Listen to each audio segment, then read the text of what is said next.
अस्सलाम वालेकुम नाजरीन, वेदर अपडेट के साथ आपकी खिदमत में हाजिर हुए हैं।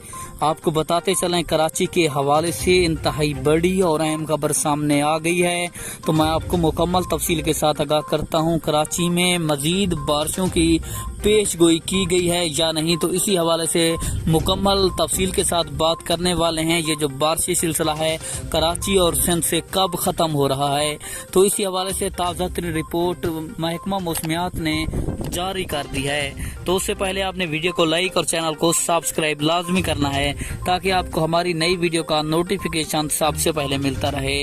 आप सब जानते हैं, मुल्क में मानसून बारिशों ने इंतहाई ज्यादा और ऊंचे दर्जे पर तबाही मचा रखी है, जिसके बायस कराची और पंजाब बल्कि पूरे पाकिस्तान में लोग काफी ज्यादा परेशान हैं। तो महकमा मौसमियात की ताज़ा तरीन रिपोर्ट के मुताबिक कराची में जो स्पेल है ये तकरीबन इतवार तक जारी रहेगा, यानी कि यकम तक ये जारी रह सकता है। उसके बाद कराची का मौसम साफ होने के कुछ इम्कानात हैं।